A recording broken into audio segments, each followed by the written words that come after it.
Participar do projeto Aprender Mais Codó é mais uma forma de acessar o conhecimento neste momento de pandemia.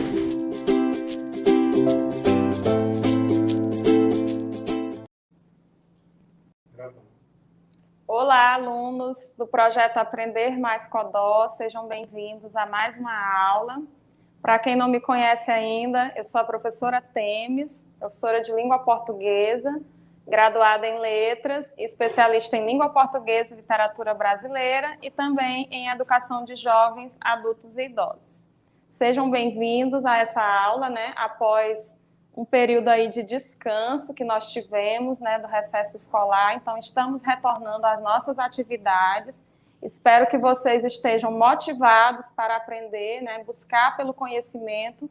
E estamos aqui para somar com vocês em mais uma aula, em mais uma atividade, tá? Estão prontos para começar? Vamos lá?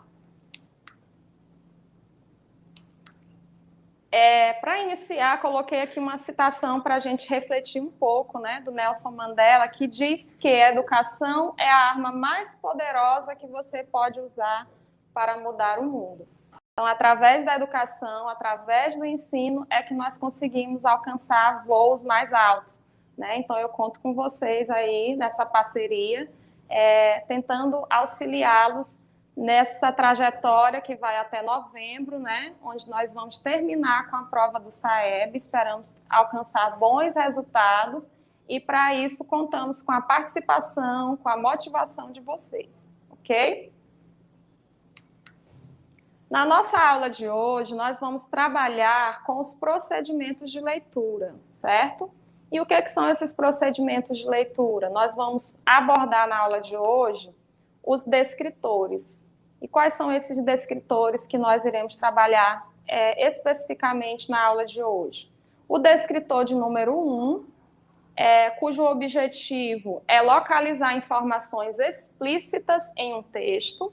O descritor de número 3, inclusive, nós já trabalhamos na última aula, antes do nosso recesso, cujo objetivo é inferir o sentido de uma palavra ou expressão. O descritor de número 4, inferir uma informação implícita em um texto. Descritor de número 6, identificar o tema de um texto. E, por último, o descritor de número 14, cujo objetivo é distinguir um fato da opinião relativa ao fato, certo? Então, na nossa aula de hoje, nós iremos abordar todos esses procedimentos e, para isso, nós iremos utilizar questões que vocês irão encontrar na prova do SAEB, questões bem parecidas com as que vocês irão encontrar nesta avaliação, para que a gente vá pegando o ritmo e vá se preparando da melhor forma possível, ok? Para a gente iniciar, é interessante que toda vez que a gente vai trabalhar com leitura e interpretação de texto, que a gente compreenda dois conceitos básicos, que é a diferença entre explícito e implícito. Eu coloquei aqui para vocês, para facilitar um pouquinho o nosso entendimento, antes da gente chegar lá nas questões, certo? Então, nós vamos iniciar aqui conceituando, exemplificando o que são informações explícitas e implícitas, para depois nós analisarmos isso dentro dos textos, certo? Então, vamos lá. O que é uma informação explícita? Quando é que eu digo que algo está explícito no texto? Então, explícito são aquelas informações que são mostradas, ou seja, aquelas informações que estão claras dentro do texto, estão aparentes, não há como duvidar, não há como você discutir, porque ela está lá, O texto vai mostrar claramente essas informações. A imagem também, porque nós sabemos que nós temos textos verbais, nós temos textos não verbais, e nós temos ainda textos que vão misturar os dois tipos de linguagem, como, por exemplo, as histórias em quadrinhos, as propagandas, os anúncios, Nós vamos ter aí a junção dos dois tipos de linguagem. Então, quando eu digo que uma informação ela está explícita, isso pode ser tanto no texto verbal quanto nas imagens. Você vai utilizar a sua capacidade leitora para chegar a essas informações, certo? E o implícito são aquelas informações que estão internas, ou seja, não aparentes.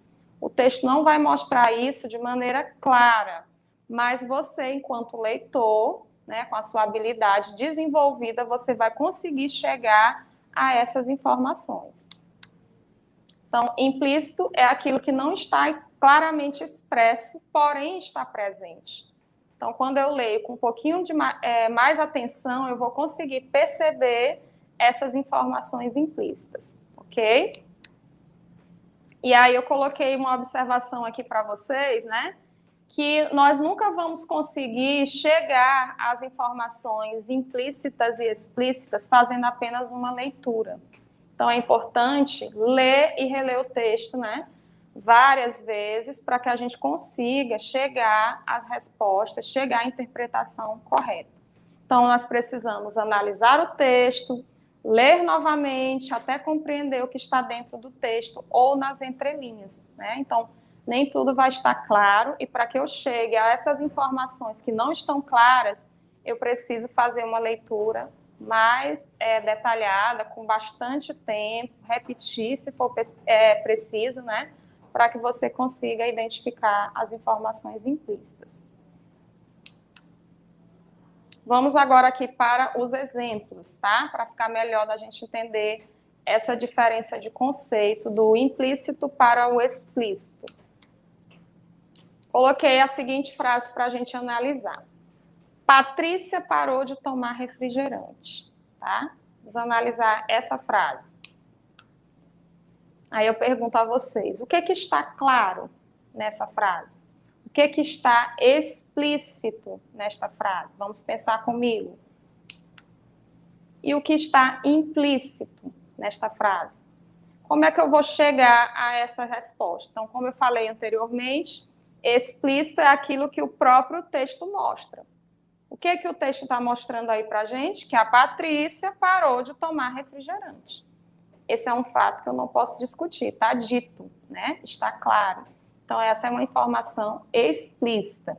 E o que está implícito? Ou seja, aquilo que não está dito claramente, mas enquanto leitor, com o meu conhecimento prévio, eu consigo deduzir, eu consigo inferir.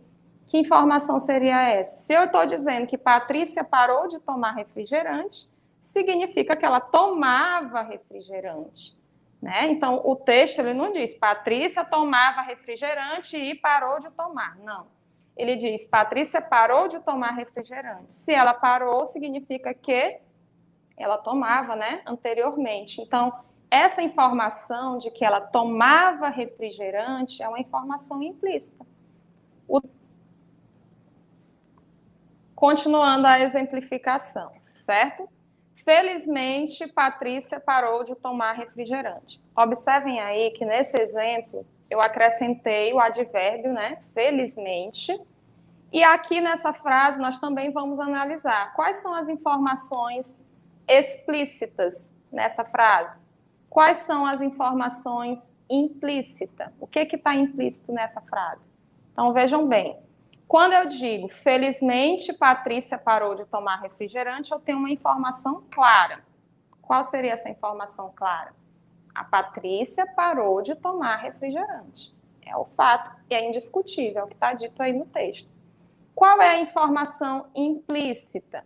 Quando nós temos aí a presença do felizmente, né, que é um advérbio, ele vai expressar dentro dessa frase uma opinião positiva sobre o fato, certo? Então, a pessoa, né, o autor da frase, o autor do texto, ele expressa uma opinião quando ele utiliza esse advérbio felizmente. Então, quer dizer que a pessoa que fala aí dentro do texto, né, ela se sente feliz, satisfeita, porque a Patrícia parou de tomar refrigerante. Então, eu tenho aí uma informação implícita que, enquanto leitor, eu irei perceber através desses elementos. Então, é importante que você esteja atento, né, aos modalizadores, aos elementos linguísticos que o texto vai apresentar para que você consiga perceber as opiniões, para você consiga perceber aquilo que não está bem claro, mas que a gente consegue identificar, ok?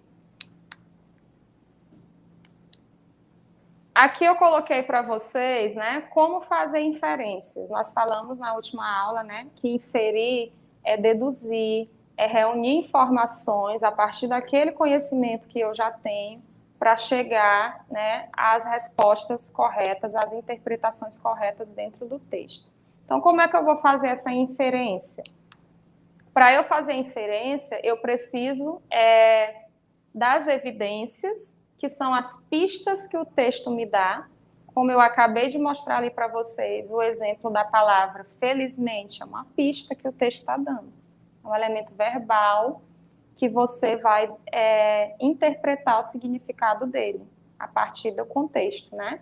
Então, eu tenho as evidências, que são as pistas do texto, podem ser dos textos verbais ou não verbais, e eu tenho o meu conhecimento prévio, ou seja, todos nós carregamos aí uma bagagem, né, de conhecimentos que vai nos ajudar a chegar às interpretações. Então, quando eu junto as evidências que o texto apresenta com o meu conhecimento prévio, eu irei chegar às inferências. Eu irei conseguir interpretar o texto de maneira adequada, ok? Agora nós iremos partir para as questões, né? Trouxe para vocês várias questões para a gente analisar de acordo com os descritores da aula de hoje, que são relacionados aos procedimentos de leitura, certo? Então, para iniciar, nós iremos trabalhar com o descritor de número 1. O que diz esse descritor de número 1? Nós vamos trabalhar o quê? Qual é o objetivo dele? Localizar informações explícitas em um texto. E eu acabei de mostrar para vocês que explícito é aquilo que está claro, né? Aquilo que está aparente. Então, enquanto leitor, eu vou conseguir perceber isso facilmente, fazendo a leitura atenta, eu vou chegar a essas informações. Então, para que eu consiga localizar informações explícitas dentro do texto, eu vou precisar recorrer a esse texto, né, que é o texto base, e localizar uma informação que está clara e objetiva por meio de uma palavra-chave. Então, muitas vezes, o texto ele vai te dar uma palavrazinha específica, e essa palavra ela vai te levar à interpretação correta, certo? Então, vamos ver aí o que diz a questão de número 1. Nós temos aí um verbete enciclopédico, né, foi retirado da Enciclopédia Bassa. Também é importante que vocês reconheçam o gênero textual que está sendo trabalhado para facilitar o entendimento do texto, certo? Então, nós temos aí um verbete. O que diz esse verbete? Cajueiro. Cajueiro, planta nativa do Brasil. Seu tamanho varia de pequeno arbusto em solos pobres ou secos, a árvore de altura superior a 10 metros, em solos férteis e bem supridos de água. Do suco de caju se prepara um refresco, a cajuada. Aproveita-se também a madeira, a casca com propriedades medicinais e o óleo com propriedades lubrificantes. Contudo, o produto de maior valor é a amêndoa da semente. Então, esse texto foi retirado da Enciclopédia Bassa. E a pergunta, o enunciado. O que diz aí o enunciado? O produto mais valioso que se obtém do cajueiro é o quê? Então, se vocês fizeram uma leitura aí atenta, me acompanharam na leitura, nós já sabemos essa resposta, tá? Mas, para que a gente não tenha dúvida, é interessante a gente voltar ao texto, recorrer ao texto, para que não haja dúvida, porque as alternativas podem acabar nos confundindo, certo? Então, o que eu tenho aí como alternativas? Ele está dizendo que o produto mais valioso que se obtém do cajueiro é o refresco do suco, é a madeira da árvore, é o óleo lubrificante ou é a amêndoa da semente? Se vocês observaram, né? O texto ele começa apresentando aí, né, todas as propriedades que podem ser retiradas do cajueiro, mas no final ele diz assim: contudo, o produto de maior valor é a amêndoa da semente. esse contudo aí, esse conectivo, ele faz toda a diferença, né? Para mostrar que todos os outros elementos são importantes, mas, porém, contudo, o produto de maior valor é a amêndoa da semente. Então, quando nós utilizamos esse conectivo, contudo, nós estamos apresentando aí uma ideia de oposição, né? Então, quer dizer que o produto melhor, né, o mais valioso entre todos os outros que já foram apresentados é a amêndoa da semente. Portanto, a alternativa adequada aqui vai ser a letra D, ok? Vamos para a próxima questão. Aqui na questão 2, nós também ainda vamos trabalhar com o descritor 1, localizar informações explícitas em um texto, tá? Mais uma questão para a gente treinar a nossa habilidade, né, de localizar informações explícitas. E vamos lá para o texto que diz: dicas para prevenir dores nas costas. Para não agredir a coluna, é preciso evitar movimentos bruscos ao levantar pela manhã. Espreguiçar e usar os braços para suspender o tronco, enquanto apoiam-se os pés no chão, são atividades indicadas. Essa dica aconselha o leitor a evitar. Prestem atenção no enunciado, né? Essa dica aconselha o leitor a evitar. O que o texto está orientando ao leitor? Ele está dizendo que o leitor tem que evitar andar de tamancos ou chinelos, evitar engordar demais, evitar levantar-se da cama repentinamente ou evitar usar colchões muito duros ou macios demais. Vamos observar que lá no texto ele não falou de tamancos, certo? Ele não falou de peso, portanto, ele não falou de engordar demais.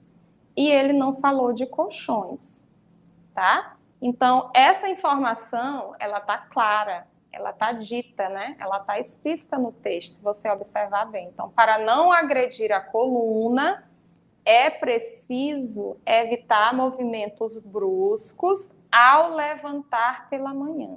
Então, quando eu digo ao levantar pela manhã, eu me refiro, né, a essa informação que nós temos aí na letra C. Levantar-se da cama repentinamente. Então, os movimentos bruscos aos quais ele se refere, né, é no momento que você vai se levantar da cama. Ok? Então, a alternativa correta aqui será a letra C. Dando continuidade, nós vamos trabalhar agora com o descritor de número 3, cujo objetivo é inferir o sentido de uma palavra ou expressão.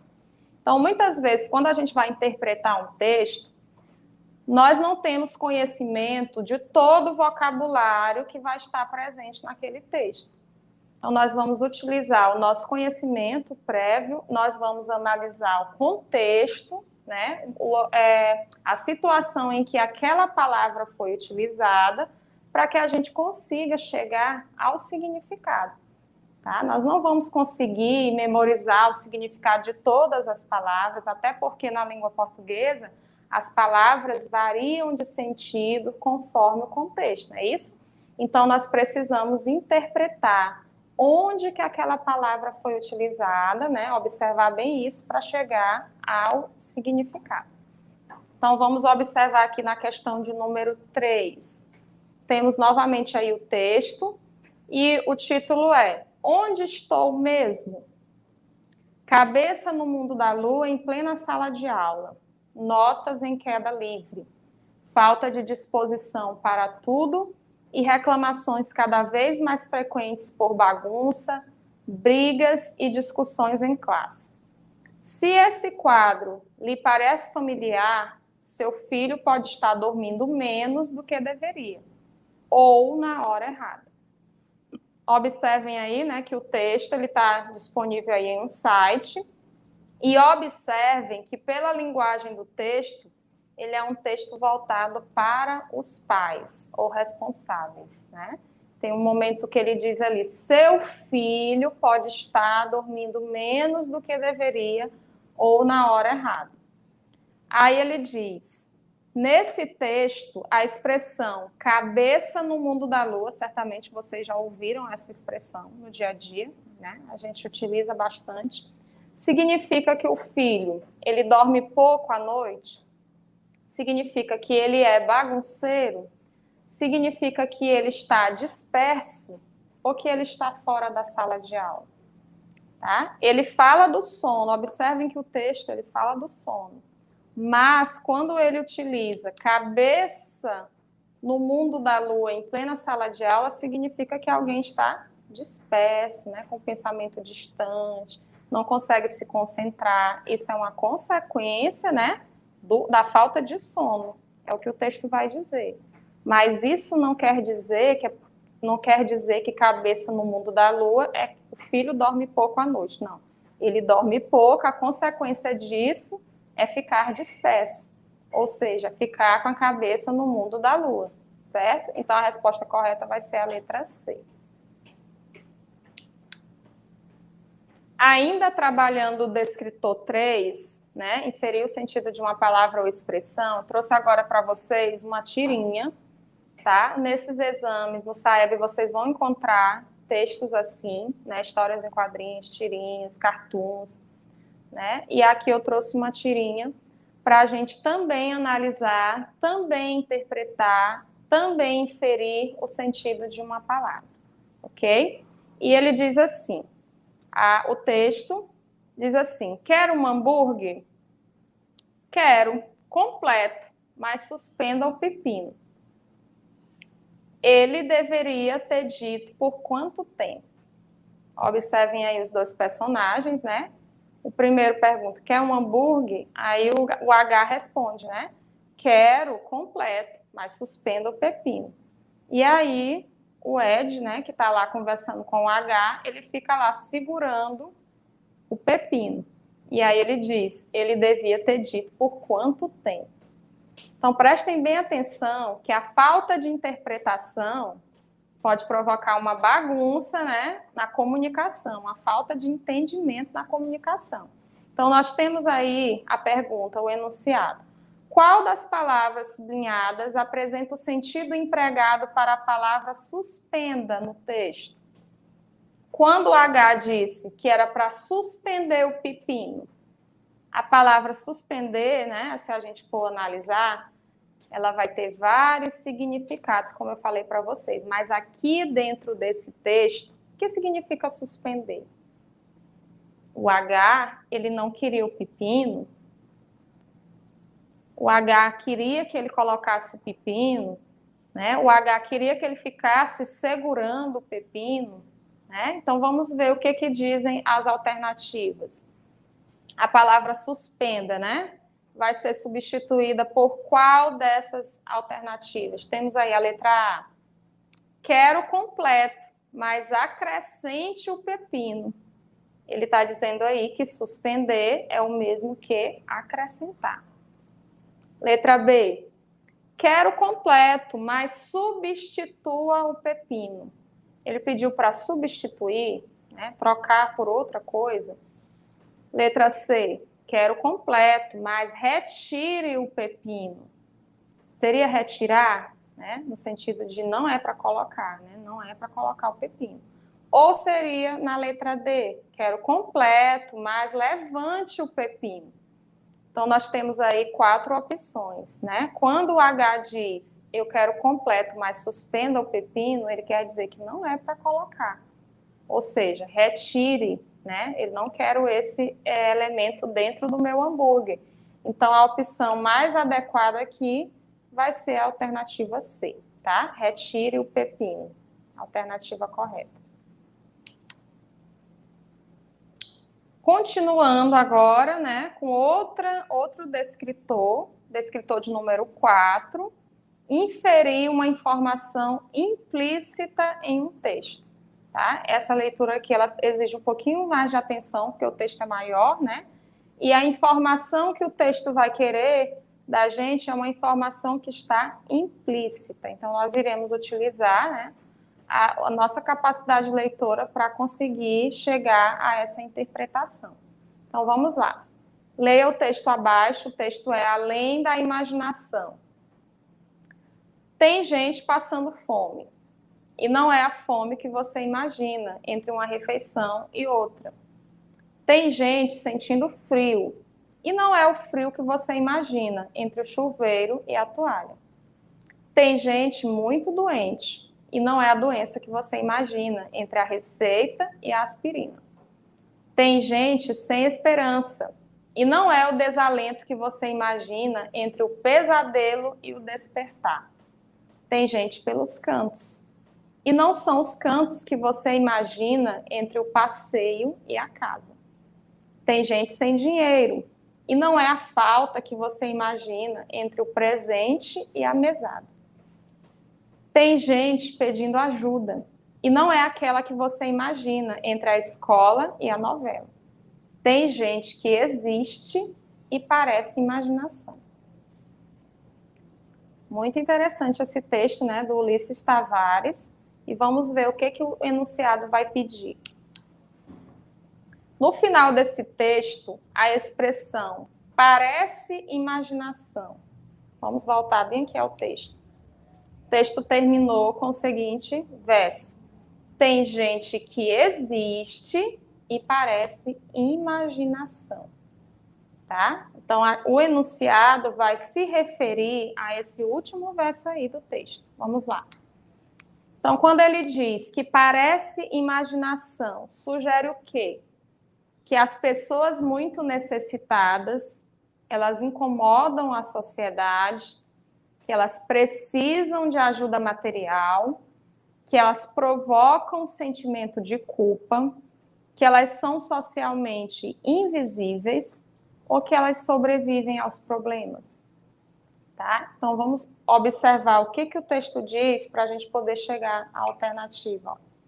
Então, ele fala aqui no texto, né? O título ele já nos dá algumas pistas. Além da imaginação. Né? Além da imaginação. Então, muitas coisas que a gente não imagina, que a gente nem pensa que existem, podem existir. É mais ou menos essa ideia que o texto apresenta. E ele termina dizendo: tem gente que existe e parece imaginação. O que ele quer dizer com isso? Que tem muita gente, né, passando por problemas, por situações. Ele falou de fome, ele falou de frio, ele falou de doenças, certo? E tem gente que existe e passa por tudo isso, mas parece que não existe. Ou seja, parece imaginação. O que é a imaginação? Aquilo que está ali no imaginário é aquilo que não é real. Não é isso? Aquilo que a gente muitas vezes não consegue mostrar, que a gente não consegue perceber, né? Mas está ali, né? Escondido. Então, quando ele diz que parece imaginação, o que ele está sugerindo? Que essas pessoas, elas são invisíveis socialmente, certo? Então, elas estão aí, elas estão presentes na sociedade, mas elas não são enxergadas. Então, elas são socialmente invisíveis. Muita gente não percebe, ok? Então, a resposta correta nessa questão vai ser a letra D. Questão de número 6, tá? Na questão de número 6, vamos trabalhar com um outro descritor. E aqui o objetivo é identificar o tema de um texto, tá? E eu trouxe aí outro enunciado, outra questão, que vai apresentar o texto que diz o seguinte: chupeta deve ser usada? Vamos fazer a leitura do texto para depois descobrir, né, qual é o assunto que o texto está tratando. Prestem atenção. Muitos são os pais que não são adeptos do uso da chupeta pelos filhos, pois acham que pode prejudicar a arcada dentária, a fala e a amamentação. No entanto, pesquisas recentes, uma feita na Argentina e outra na Dinamarca, mostram que a chupeta não prejudica o aleitamento, desde que seja oferecida quando a amamentação já está bem estabelecida, entre 15 e 30 dias da vida da criança. A chupeta só prejudica a amamentação se for oferecida nos primeiros dias de vida, quando o bebê ainda está aprendendo a mamar, porque a musculatura usada e os movimentos exigidos não se reproduzem na hora da mamada. Além disso, a chupeta toca em uma área do céu da boca muito próxima à arcada dentária, o que pode causar ânsia de vômito ao mamar no seio. A pergunta aqui, pessoal, ela vai estar relacionada ao assunto do texto, tá? Então, a gente vai observar as alternativas, né, e vai eliminando qual é a alternativa que não está apropriada. Então, o texto, ele vai falar da formação dos dentes das crianças, esse é o foco principal, né? Porque quando a gente vai falar de um tema, claro que a gente vai abordar outros assuntos que vão estar ligados ao tema principal, certo? Então, seria a formação dos dentes das crianças, seria a importância da amamentação, esse é o tema do texto, seria pesquisas recentes sobre o aleitamento, ou seria as consequências do uso da chupeta, tá? Então, vamos lá. A alternativa apropriada nessa questão vai ser a alternativa D, as consequências do uso da chupeta. Por quê?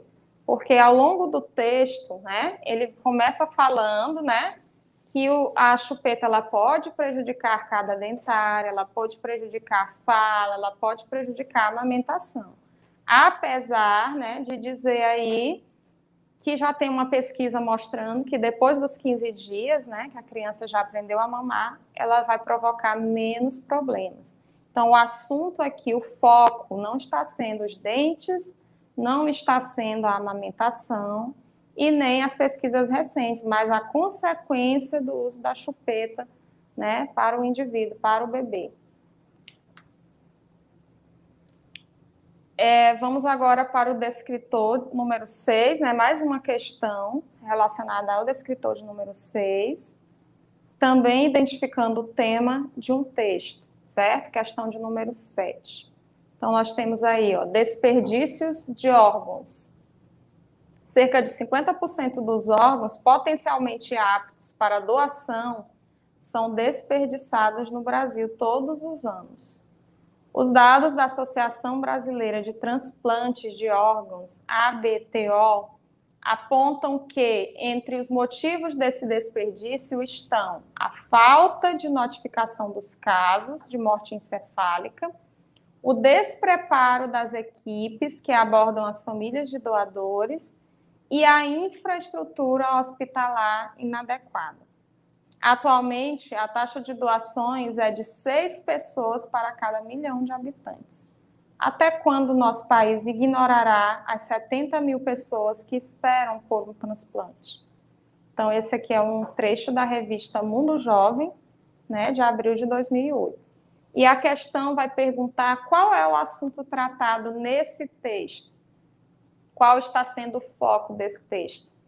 É a doação de órgão e as causas dos desperdícios, é a falta de notificação e os casos de morte encefálica, é a falta de preparo das equipes que abordam as famílias dos doadores, ou seria a inadequação da infraestrutura hospitalar para a doação de órgãos? Vejam bem, né, que o texto, ele fala, né, de certa forma, de quase todas essas alternativas.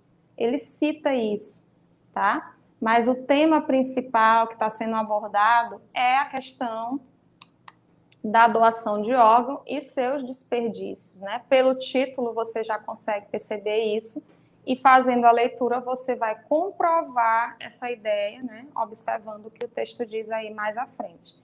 Então ele começa dizendo, né, que cerca de 50% dos órgãos que estão aptos para a doação aqui no Brasil são desperdiçados, tá? Então ele já começa com a frase principal que já vai tratar do assunto do texto, que é a doação de órgãos e as causas de desperdício, ok?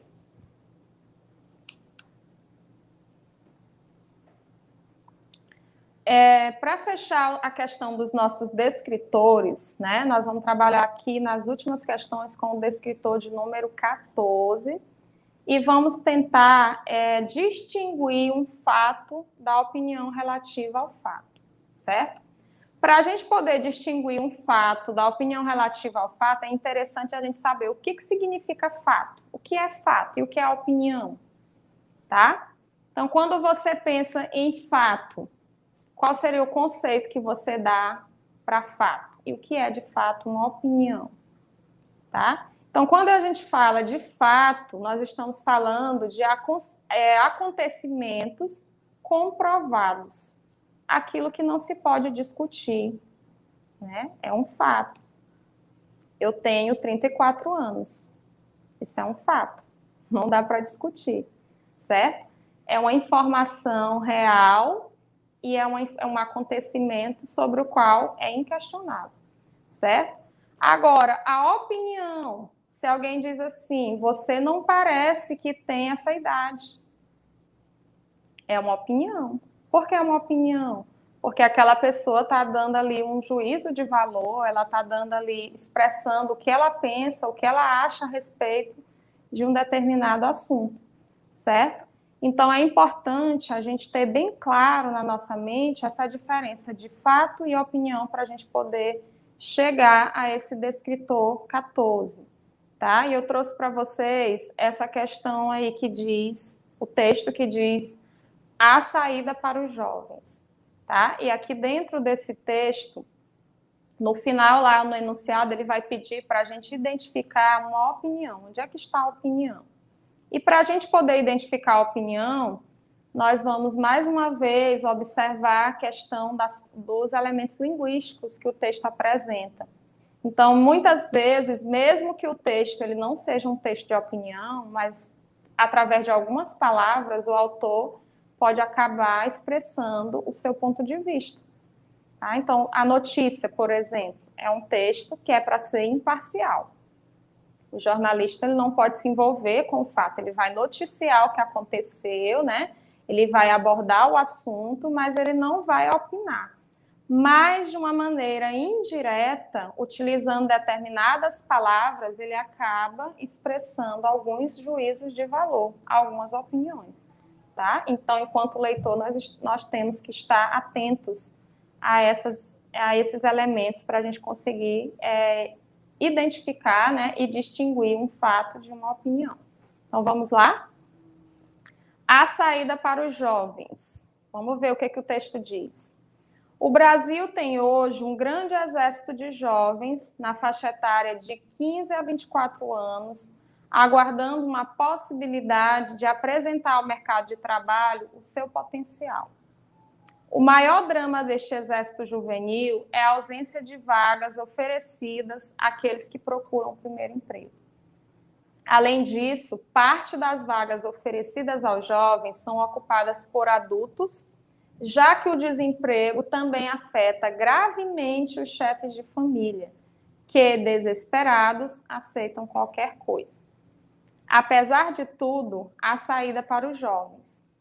Por não haver alternativas individuais para todos, apenas para alguns, o país precisa de um projeto nacional de desenvolvimento que viabilize o crescimento econômico em mais de 5,5% ao ano e por toda uma década. Nós temos aí a fonte, né, de onde o texto foi retirado, Estude Online. E o que o enunciado está pedindo?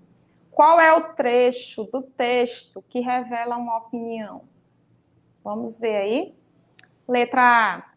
O país precisa de um projeto nacional de desenvolvimento. Quando ele diz que o país precisa de um projeto, isso é um fato ou é uma opinião? Letra B. Parte das vagas oferecidas aos jovens são ocupadas por adultos. Letra C. O Brasil tem hoje um grande exército de jovens. E letra D. O desemprego também afeta gravemente os chefes de família. Então, aqui eu quero chamar a atenção de vocês para essa última alternativa.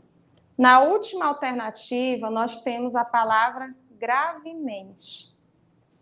afeta gravemente. Através dessa palavra gravemente, o autor do texto, ele expressa um juízo de valor, ele expressa uma opinião, certo? Então, as outras informações que eu tenho aí na letra A, letra B e letra C são apenas fatos, né? Que para que o autor construísse esse texto, ele se baseou em pesquisas, né? Ele se baseou em informações, ele fez entrevistas, né? Ele foi atrás para poder colocar nesse texto. Então, que o país precisa de um projeto de desenvolvimento é fato, né? Que parte das vagas são ocupadas por adultos é fato, e ele provou aí, né, com os dados, e que o Brasil tem um exército de jovens também é fato. Então, a única alternativa que vai se adequar melhor para a questão da opinião vai ser a letra D, por conta da palavra gravemente, que vai expressar um juízo de valor, certo? Para a gente finalizar, né, relacionado a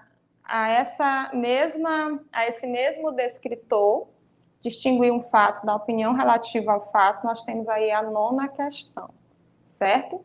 E na 9ª questão, nós temos o texto Meus Tempos de Criança, certo? Que diz assim: pulávamos os muros e ganhávamos os quintais das casas vizinhas, enormes e cheias de fruteiras, e de toda sorte de animais, gatos, cachorros, galinhas, patos, marrecos e outros mais.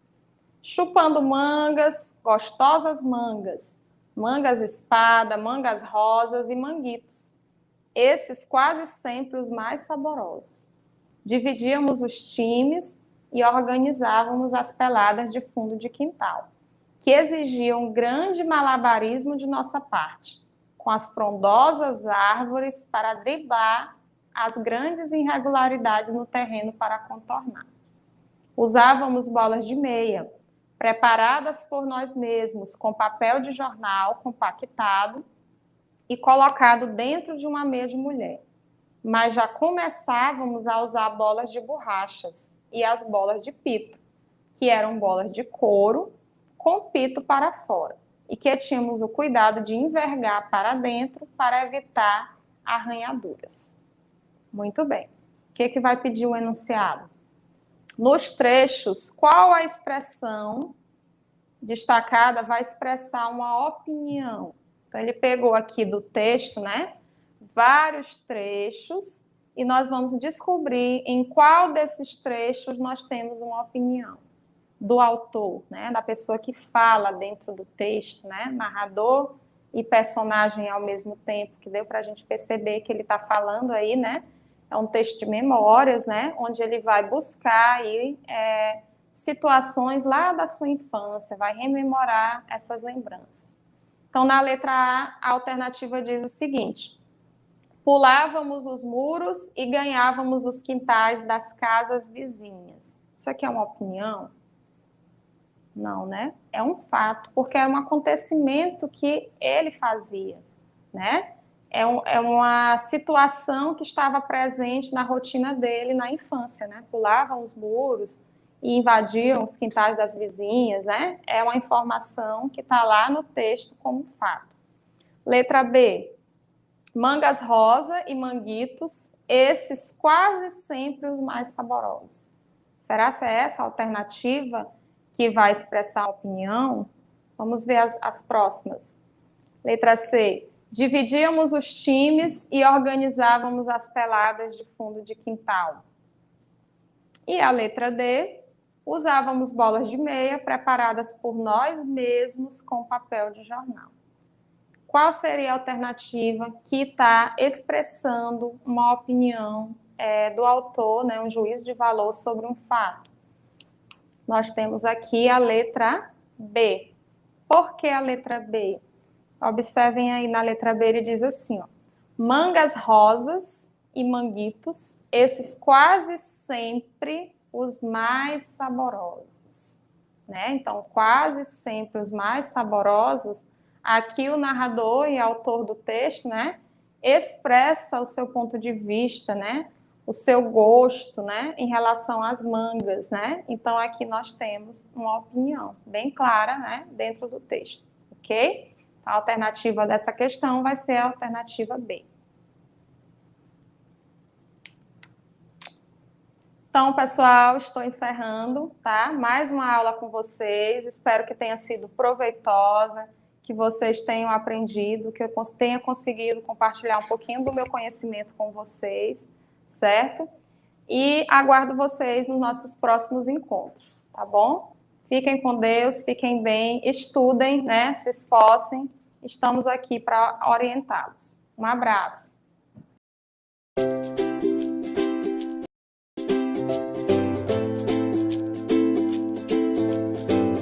A Prefeitura de Codó, juntamente com a Secretaria de Educação, juntos estamos lançando o programa Aprender Mais Codó.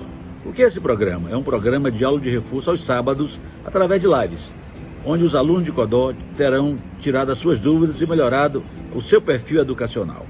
E eu peço a você, aluno de Codó, participe. Será muito importante a sua participação nessas aulas de reforços.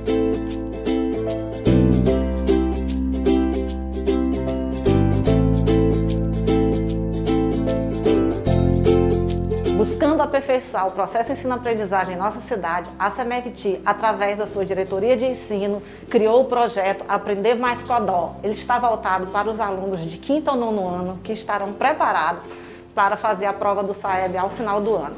Nós, enquanto secretaria, incentivados e apoiados pelo poder público, que é através do nosso prefeito, Dr. José Francisco, iremos ofertar aulas aos sábados de português e matemática com professores efetivos da rede pública municipal, com o intuito de atingir a todos os alunos, tanto da cidade quanto do campo. E aqueles que não tiverem acesso à internet, através das lives que serão ministradas aos sábados, terão também acesso a todo o conteúdo através do nosso site, do nosso link. Não deixe de participar das nossas lives, das disciplinas de português e matemática. E você, aluno, que não tiver oportunidade de assistir aos sábados, as aulas serão reprisadas através do canal 13 TV Liberdade.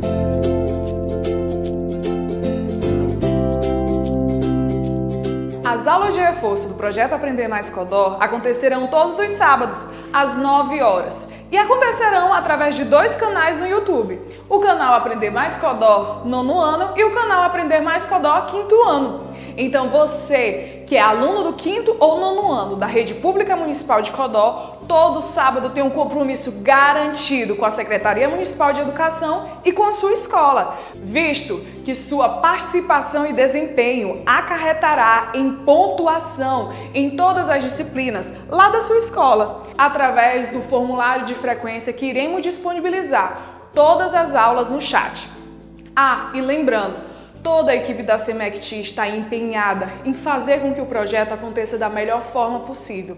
Então, enquanto você, aluno da Rede Pública Municipal, estiver assistindo às lives de reforço, todas as diretorias, coordenações e professores estarão aqui da SEMECTI controlando, prestando suporte técnico a todos os professores que estarão lecionando aqui nesse estúdio e a você que está aí de casa. Então não perca nenhuma aula do projeto Aprender Mais Codó, porque em todas as aulas teremos premiações. Venha você também fazer parte dessa equipe que aprende mais a cada dia.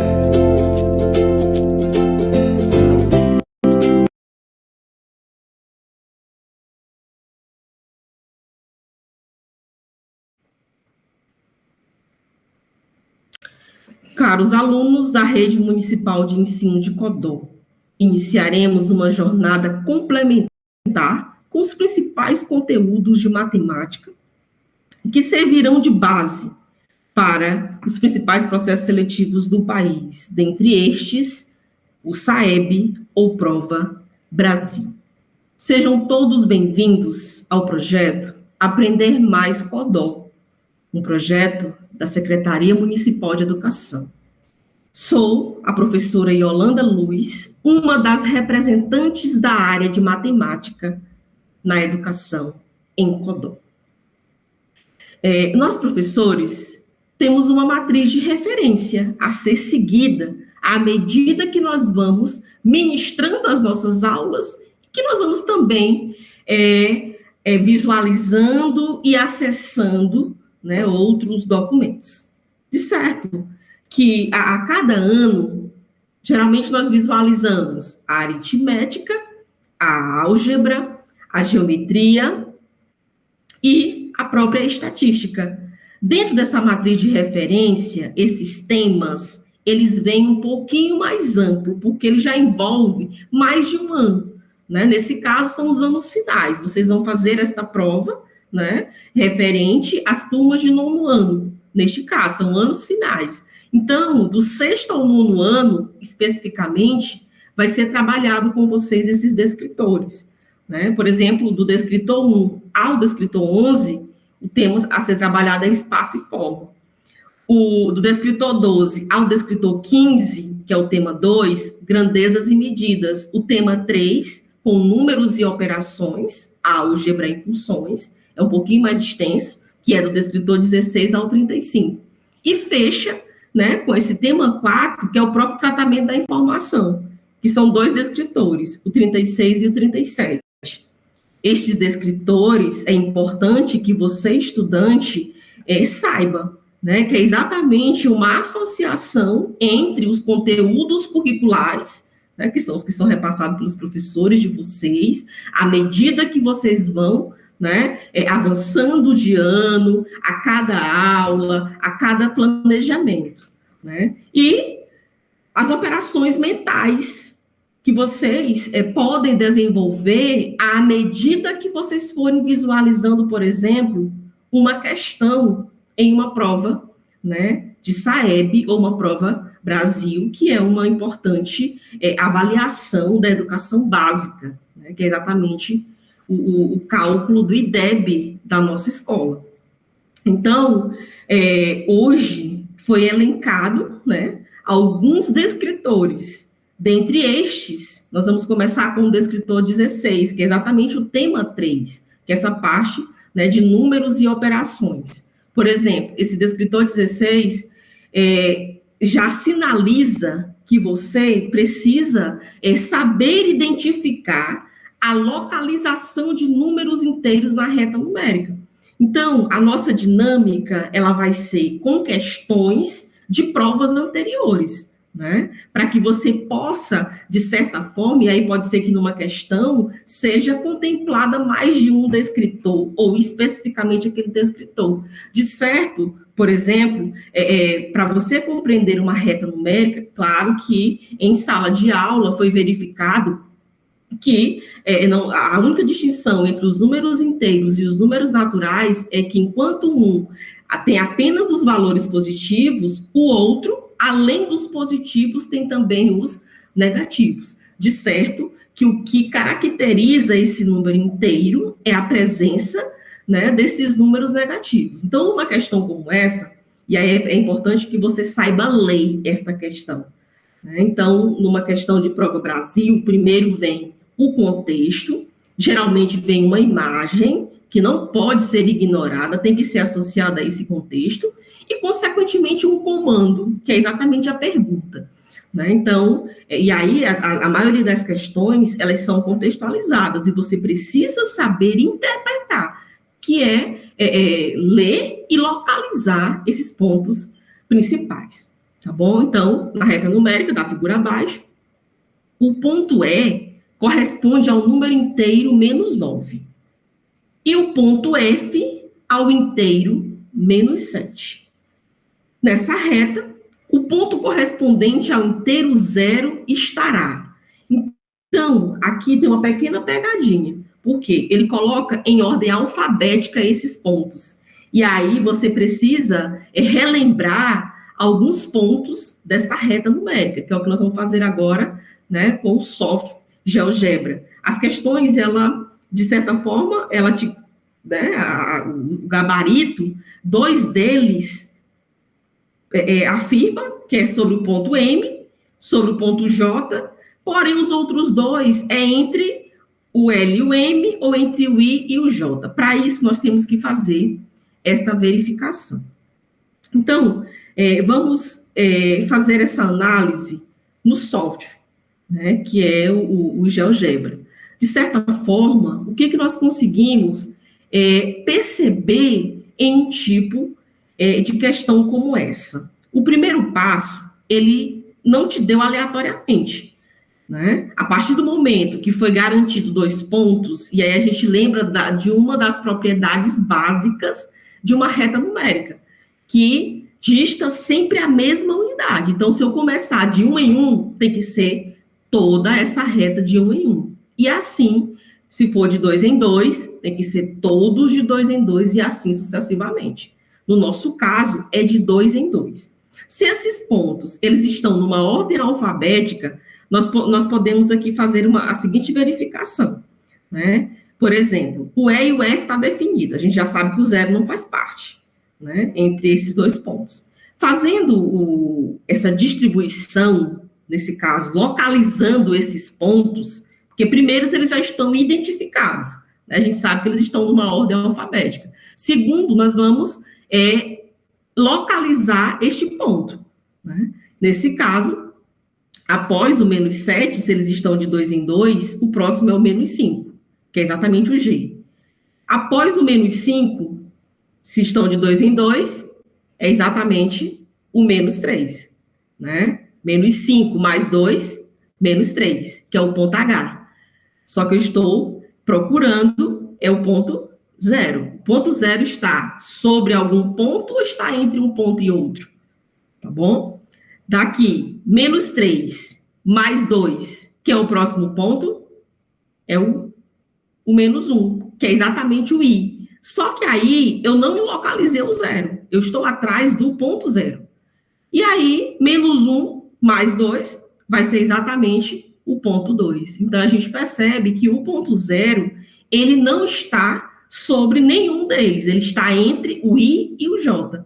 Então, numa questão como essa, né, ora você pode usar o software, como é o nosso caso aqui, nós estamos utilizando as tecnologias digitais, porém, numa questão onde você está com essa prova impressa, você tem que fazer o rascunho, você precisa lembrar dessa regra básica, né, que é exatamente a origem com o padrão, à direita são os valores positivos, que são os valores maiores que 0, e à esquerda são esses valores negativos, que são os valores menores que 0, que estão numa ordem decrescente, tá bom? De certo que com essa análise eu consigo, né, voltar para a questão e perceber o gabarito desta questão, que é exatamente o item C, está entre os pontos I e J. Então, se você não fizer esta verificação, né, que é exatamente que dista sempre a mesma unidade, você não vai conseguir verificar o ponto correspondente a esse inteiro 0, tá bom? A próxima questão, ainda dentro desses descritores, também é uma questão que envolve esta interpretação dentro dessa reta numérica. Então, nós temos aqui, os submarinos têm um radar que indica a posição de objetos acima e abaixo do nível do mar. Chama a atenção para tudo que vier na questão de matemática, você precisa retirar e já deixar ali reservado. Esses 2 adjetivos, acima e abaixo, permite você fazer uma interpretação no sentido dos sinais matemáticos. Acima são os valores positivos, abaixo são esses valores negativos. Então, isso aqui é uma afirmação. Olha o ponto seguinte. Próximo item. O desenho abaixo mostra posições representadas no painel de navegação do submarino. Então, isso aqui é uma afirmação. Observe. No ponto destacado, né, o radar identificou um objeto. De acordo com os dados apresentados, qual é a posição desse objeto? Então, nesse caso, nós temos, além dessa forma, né, do desenho, nós podemos verificar que entre um ponto e outro já está sendo aqui, né, um pouquinho maior. Eles já estão a cada 100. Logo, abaixo, por mais que esse objeto tenha sido identificado abaixo do nível do mar, mas nós sabemos que as operações elas vão existir ali, né, por mais que seja abaixo. Então, se estão a cada 100, e aí ela cresce ilimitadamente, nesse caso, para baixo, né, que são os valores menores que 0. Então, essa reta, ela pode ser tanto na horizontal quanto na vertical. E ela precisa seguir essa sequência. Então, se estão a cada 100, e aí o próximo, com certeza, seria o quê? Menos 300. Então, menos 200 com menos 100, menos 300. Sinais iguais, soma e conserva esse sinal. E assim eu vou aumentando. Menos 400, menos 500, e com certeza a localização desse objeto, e aí me faz perceber porque ele está abaixo, né, do menos 200, 4 unidades. Nesse caso, se eu fizer aqui uma pequena operação matemática, menos 200 com menos 400, que é exatamente a posição aqui, menos 600, gabarito item A. Então, é importante que você, dentro desta, e aí numa reta numérica com números naturais, é bem mais simples, porque os valores que estão lá à direita, o estudante consegue fazer isso tranquilamente. Agora, dentro dos números inteiros, de certa forma, há essa complicação no sentido do sinal. Mas basta você lembrar, né, que esses sinais iguais na operação matemática, você soma, né, normalmente, só que permanece negativo. Por quê? Porque aquele negativo é a indicação de que aquele objeto, ele está o quê? Abaixo do nível do mar. Então, os sinais importam, né? Mas eu posso simplesmente dizer que é abaixo do nível do mar? Não, eu preciso simbolizar, porque se eu deixar mais 600, significa que está acima do nível do mar. Aí basta você lembrar daquela propaganda lá da Petrobras, né? Os próprios assistentes, eles fazem essa análise sempre lá, né, dentro do mar. Há um próprio laboratório, né, que possa ser verificado, né, esses dados, mesmo sendo abaixo do nível do mar. E aí a gente sabe que tem todo um detalhe que envolve, né, para que esses técnicos possam fazer essas análises e ali extrair, né, o petróleo. O próximo descritor que foi selecionado para nós trabalharmos no dia de hoje foi o descritor 17, que nesse caso também é a localização nessa reta numérica, só que são dos números racionais. E aí eu chamo a atenção para um ponto fundamental aqui, dentro do conjunto dos números racionais. Primeiro passo, você estudante, você precisa compreender que esses conjuntos numéricos, tudo se inicia, né, com o próprio número natural, né, esse número natural que é o padrão, que são os números positivos, esses números naturais que fazem parte, né, do conjunto dos números inteiros, os números racionais, que caracteriza-se exatamente pela presença dos números decimais, e nós temos os números irracionais. Então, há uma sequência. Porém, diante desses 4 grandes conjuntos numéricos, que numa linguagem mais simples são números e operações, nós temos o envolvimento do conjunto dos números reais. Então, pausadamente, nós estamos avançando, né? Nós estamos saindo desses números positivos, nós estamos saindo desses números negativos, e agora é importante que você tenha essa noção, que o conjunto dos números racionais são todos esses números que pode ser representado na sua forma A sobre B, que é exatamente o quociente, e esse B, ele precisa ser diferente de zero, né? Até porque, se for igual a zero, aqui nós vamos ter uma indeterminação pelo nível que vocês estão. Claro que no cálculo, dentro do limite, por exemplo, a gente consegue fazer uma análise dentro desta razão, por mais que ele tenha o zero como denominador, o que não é o nosso caso, tá bom? Então, nós vamos agora trabalhar com esses números que são ditos racionais, exatamente porque são números quebrados. Por exemplo, 1 sobre 2. 1 sobre 2 é uma das frações mais conhecidas, mas que nós sabemos que representa, por exemplo, a metade de um número inteiro.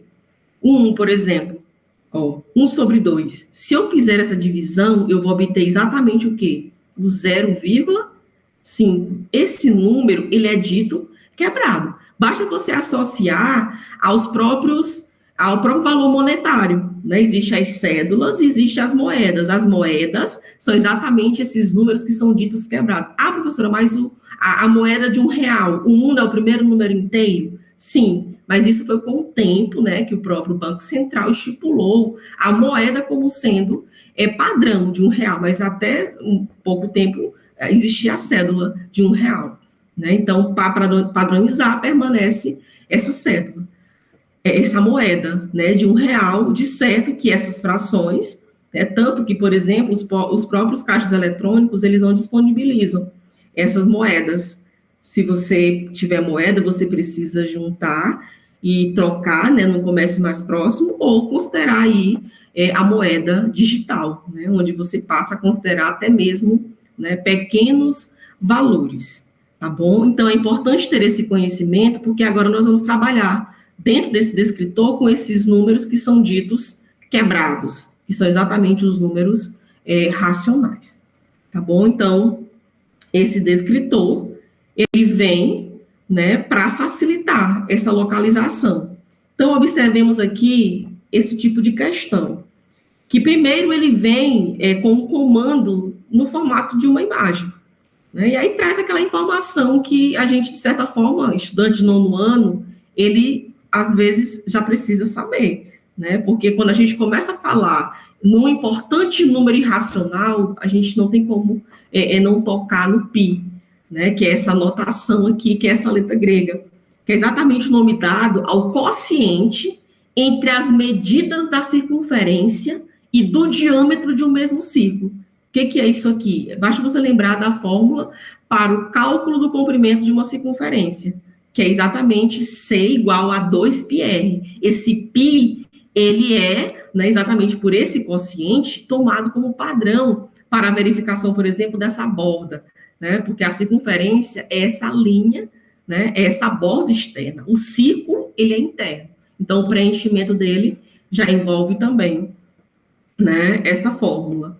Então, esse π, ele é um número aproximado, né, que é 3,141592, aqui nós temos parte dele, né, mas por ser infinito e não periódico. E é importante essa informação, porque o número racional, ele é infinito, né, e periódico ou apenas finito, né? Cuidado que nem todo número infinito, ele faz parte do conjunto dos números irracionais, porque se ele for periódico, que são as dízimas periódicas, fazem parte do conjunto dos números racionais, tá bom? Então, essa questãozinha vem com essa informação, que é um dos conteúdos do 8º ano, que você precisa sempre ter em mente.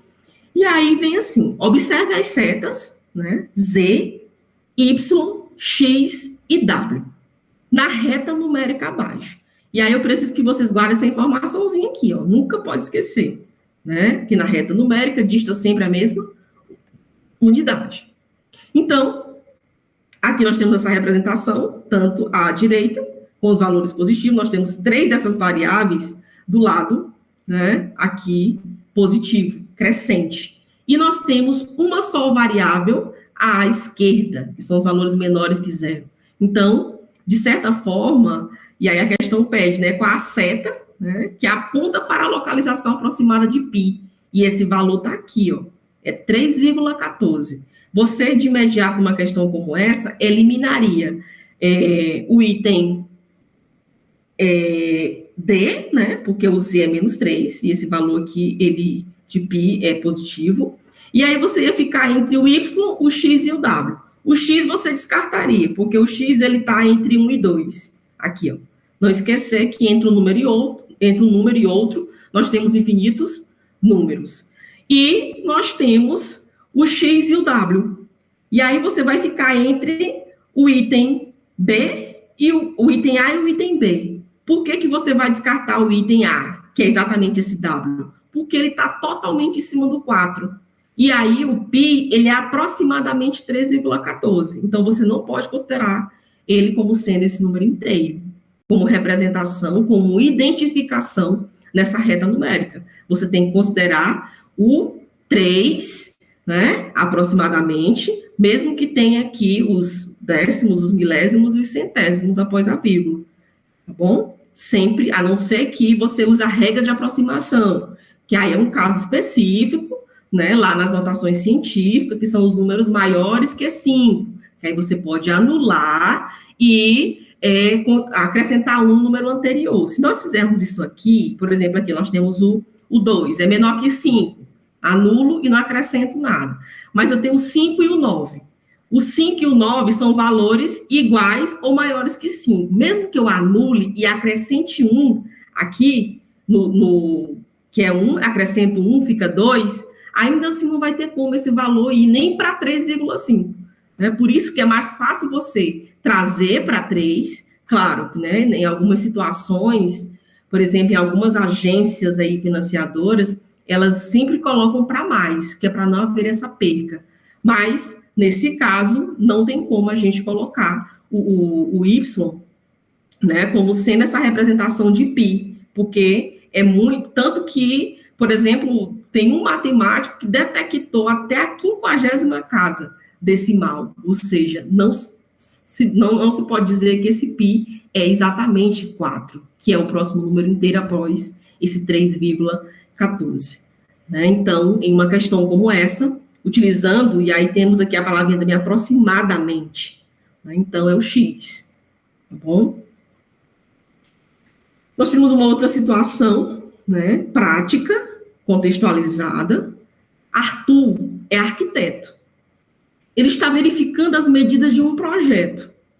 No desenho abaixo, podemos ver a linha que Arthur está medindo. E a gente sabe que uma linha, apesar dela ser ilimitada, tanto à direita quanto à esquerda, mas eu posso delimitá-la a partir de um segmento de reta, que é exatamente determinando dentro daquela, né, daquela unidade ali de medida, que nesse caso aqui dá para a gente perceber que, por ele estar desenhando, a utilização de uma régua, né, que está em centímetro, então a unidade de medida também nos interessa, que essa linha, ela começa nesse ponto 0 e ela não chega a 4, né? Então, dá para a gente já observar a presença aqui dessa forma decimal.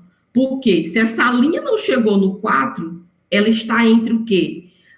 3, entre um número e outro, tem infinitos números, mas a gente considera, né, os primeiros algarismos, que são de 0 a 9. Então, após o 3, é 3,1, 3,2, por quê? Porque a gente sabe que até o 3,9 ainda é um número aproximado. E o próximo algarismo é o número inteiro, 4. De certo que a gente começa a perceber que ainda falta praticamente 2 casas decimais para se aproximar do número inteiro 4. Então, pela própria visualização gráfica aqui, você não teria como marcar o item D. Por isso que é importante que você, dentro de uma questão como essa, e de um descritor como este, você tenha esta habilidade, né, de verificar um conteúdo como um todo.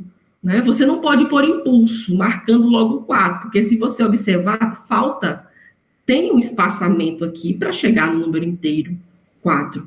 Então, aqui, né, a medida desta linha é 3,8, ok?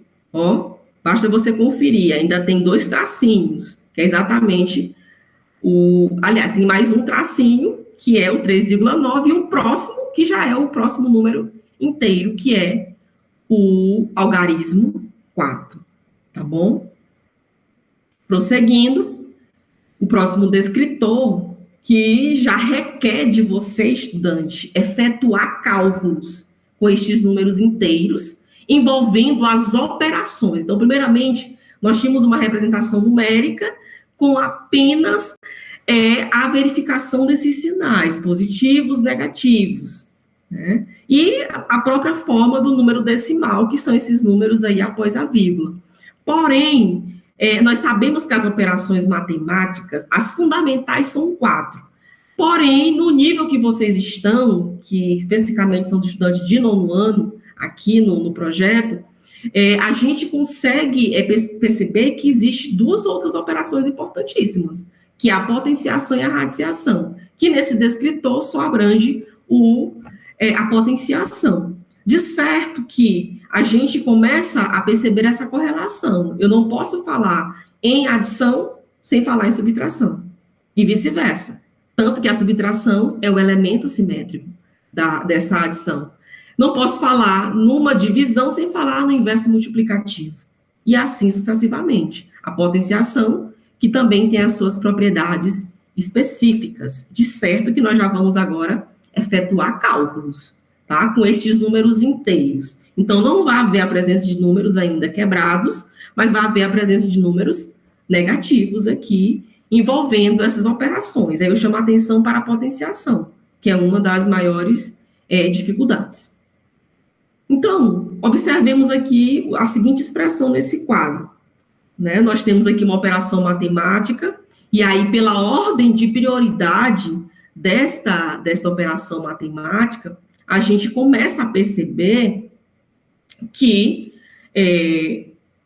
a potenciação tem as suas devidas propriedades também, né? Vamos só compartilhar aqui a tela do Jamboard para facilitar essa verificação. Porque o que acontece?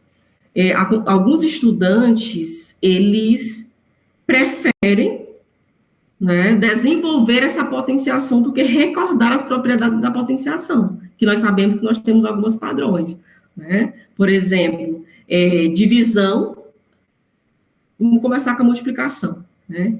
Esse A elevado a M vezes esse A elevado a N. Então, na multiplicação de mesma base, a gente conserva, né, e soma normalmente esses expoentes. Já na divisão de mesma base, a gente conserva, né, porém, eu subtraio esses expoentes. E aí eu vou precisar desta informação, por quê? Porque o nosso quadro disponibilizado na questão, ele é exatamente esse, né, que é 7, né, elevado à 10ª potência, elevado à 5ª, que é exatamente uma potência de potência, isso aqui dividido, né, por 7 elevado a 48. Primeiro passo, num processo seletivo, se você for desenvolver essa potência, você vai perder muito tempo, e pode ser que você ainda não conclua o gabarito da questão. Então, aqui, e aí, a potência de potência é exatamente isso, é quando você tem esse A elevado, por exemplo, a uma determinada potência, e essa mesma potência elevada a outra. Então, o que a propriedade nos garante? É que esse A, ele vai ter que ser o quê? Elevado a M vezes N. Por que eu estou fazendo isso? Porque nós vamos ter que aplicar aqui, por exemplo, eu tenho potência de potência. Então, esse 7, ele vai ser o quê? Elevado a 10 vezes 5, né, que é o próprio 50, dividido por 7 elevado a 48. O que é isso aqui? É uma divisão de potências, o expoente garante isso, de mesma base. Logo, o que a propriedade da potenciação me garante quando elas são de mesma base? Eu conservo e eu subtraio, normalmente, esses expoentes, ó, que é o 50 menos o 48. De certo que, olha só com que eu vou ficar. Com 7 elevado, quem é 50 menos 48? É 2. E quem é 7 ao quadrado? 49. Voltando para a questão, o que nós vamos começar a perceber? Que esse gabarito, aplicando uma das propriedades da potenciação, né, ou mais, é o item B, que é o 49.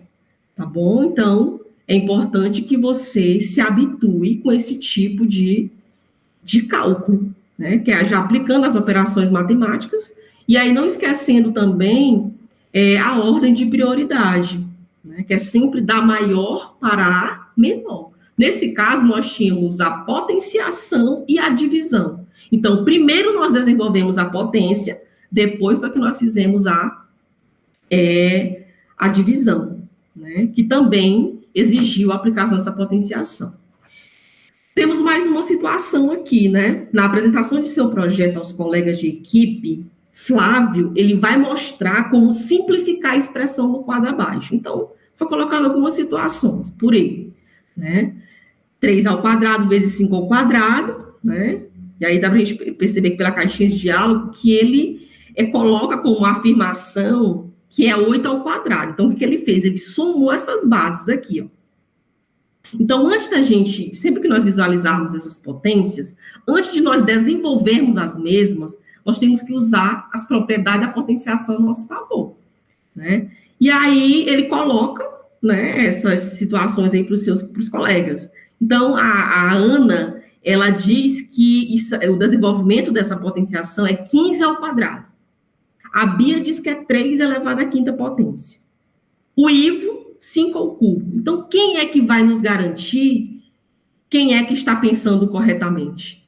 É esta importante propriedade da potenciação, né? Que é exatamente quando eu tenho a multiplicação de bases diferentes, mas que os expoentes são iguais. Lembrando que eu só posso aplicar isso aqui quando for produto, ok? Por isso que a gente chama a regra de potência de produto.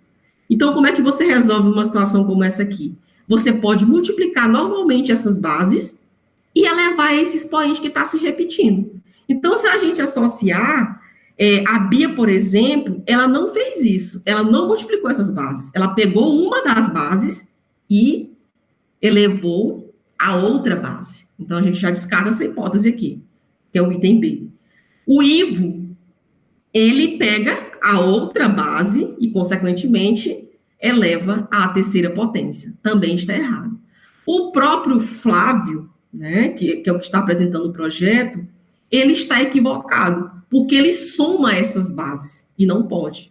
Pela propriedade, você multiplica essas bases. Então, a Ana, né, fez isso. 3 vezes 5, as bases é 3 e o 5, que é 15, e esses 2 são os expoentes que estão se repetindo aqui. Então, você conserva. Então, aqui fica opcional. A questão não pergunta para você o valor do desenvolvimento dessas potências. Então, se você já fosse logo resolvendo, depois comparasse quem estivesse ou não, de certa forma, você ia perder a questão, né? Então, aqui, o gabarito é a letra A. Quem está pensando corretamente é a Ana, né? Que é 15 ao quadrado. Basta você verificar aqui a propriedade, tá bom? O outro descritor, né, que é o descritor 19, é o descritor que, de certa forma, a gente conclui a nossa aula de hoje. E, claro, depois vai ficar um momentinho reservado para a gente tirar as nossas dúvidas. O descritor 19, ele já traz problemas, né? Anteriormente, nós estávamos apenas efetuando esses cálculos. Então, eram as operações diretas. Aqui, não. Antes de aplicar estas operações, nós temos que interpretar o contexto. E aí, o descritor 19 é apenas com esses números naturais, tá bom? Nós não vamos trabalhar com esses números ainda ditos racionais. Pode ser mais à frente, que a ideia é manter a sequência, tá bom? Desses descritores. Então, de certa forma, eu trouxe esta situação problema. Por exemplo, a mãe de Ana Cristina pediu que ela organizasse seus livros. Como Ana Cristina é uma boa leitora, verificou que havia 294 livros espalhados pela biblioteca.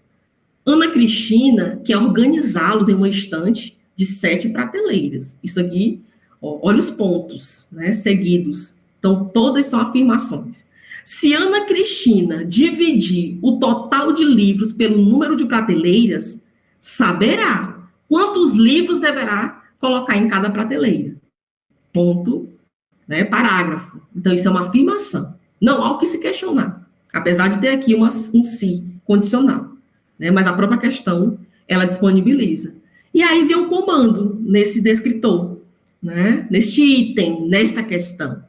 Quantos livros deverão ser colocados em cada prateleira, né? Para isso, e aí nós vamos fazer aqui uma pequena operação matemática, que é a que nós já estamos habituados a fazer, né? Então, foram quantos livros estavam espalhados, né? Era exatamente 294. E a mesma percebeu, né, que tem como aliás, a mesma possui 7 prateleiras. E aí, claro, ela quer confirmar se tem como, né? Ou quantos livros ela consegue comportar nessas prateleiras. Para isso, meus queridos, nós temos que fazer uma das importantes operações matemáticas, que é a divisão.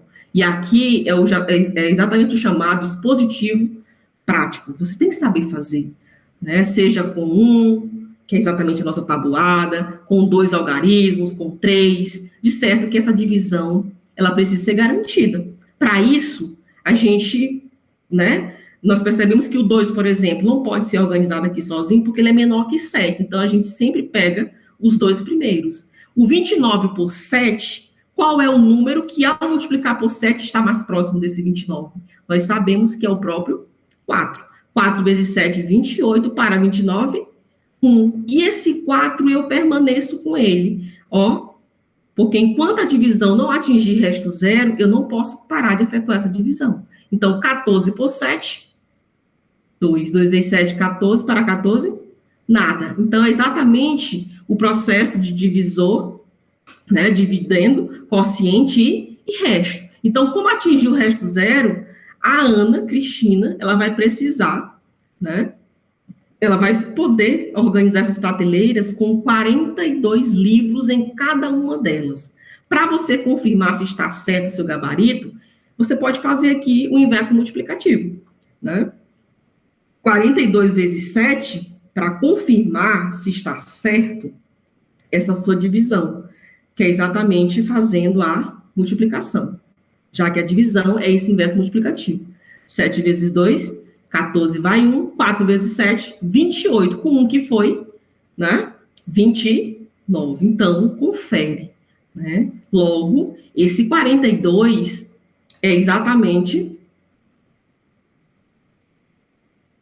o total, né, que Ana, deixa eu só compartilhar aqui, rapidinho, que acabou não transmitindo essa operação.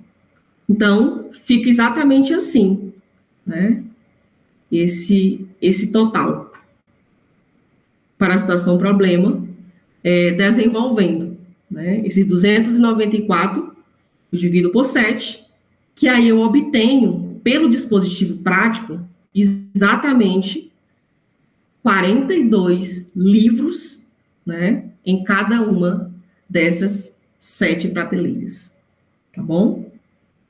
Então, acabou que não transmitindo ainda há pouco, mas vocês podem fazer essa transcrição agora, tá bom? Então,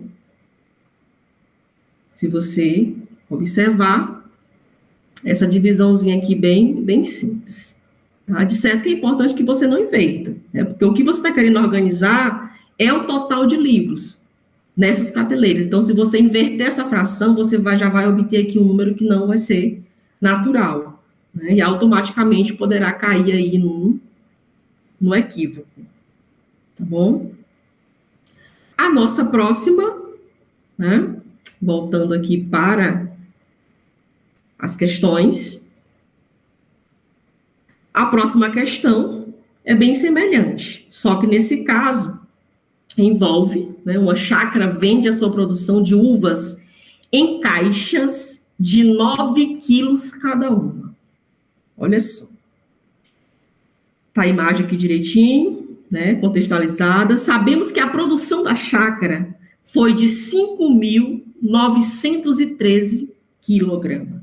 Então, o número de caixas obtidas da produção foi de certo. E aí nós vamos agora para o Jamboard para a gente poder fazer esta contabilização, porque também eu preciso, né, fazer essa divisão. Então, nós temos como produção na chácara, né, 5.913. E essas caixas, elas vão ser comportadas, né, em outras, onde cada uma dessas outras, elas são equivalentes a 9 quilos. Para você poder saber essa quantidade de caixas, automaticamente você também vai ter que efetuar aqui essa divisão, né, que é bem semelhante à que nós acabamos de fazer, né, 5.913 dividido por 9. Então, esta é uma das situações, e aí, às vezes, o professor está fazendo essa operação em sala de aula, você acaba que não entendendo muito bem. Mas, primeiro, você tem que interpretar nessa situação problema e cair no dispositivo prático, para você poder concluir um tipo de questão como essa. Então, mesma coisa, ó, esse 5 é menor que 9, então não vou poder dividir, né, se eu estou trabalhando com os números naturais. Então, eu tenho possibilidade, eu tenho 4 números aqui, eu posso pegar o próximo. E esse 59 por 9, automaticamente, a gente percebe que é quem? É o próprio 6, porque o 7 já ultrapassa. Ele vai para 63, não é isso? Pela tabuada. Então, 6 vezes 9 é 54. Para 59, falta o quê? O próprio 5. Esse 5, quem é o próximo algarismo? A ser baixado é o 1. Eu tenho que chegar aqui no resto zero. 51 por 9. Vai me garantir qual o próximo algarismo? Será se eu posso organizar aqui como sendo 6? Não, é o próprio 5. 5 vezes 9, 45. Para 51, 6. Ainda tem um número aqui, ó, que eu preciso operacionalizar. 63 por 9, para fechar, é o próprio 7. 7 vezes 9, 63. Para 63, resto 0, que é o que a gente chama de nada. Logo, além, né, e aí cada caixa que vai ser utilizada comporta 9 quilos. Então, ele vai precisar de 657 caixas, né, de 9 quilos para poder comportar essa quantidade aqui de uvas, né, que foi exatamente de 5.913 quilogramas, tá bom? Então, nós temos aqui a seguinte situação, problema, que permite, a partir dessas operações matemáticas, nós detectarmos e resolvermos diversos problemas na sociedade. Tá bom? Então, eu concluo a nossa aula, né, de hoje com este descritor e fico à disposição para as possíveis dúvidas a partir deste momento, tá bom? Fiquem à vontade e, de certa forma, desejo a todos bons estudos e que possamos, ao longo destes dias, revisar, né, rebuscar, pesquisar estes temas que são de suma importância, tá bom? Tchau, tchau, pessoal.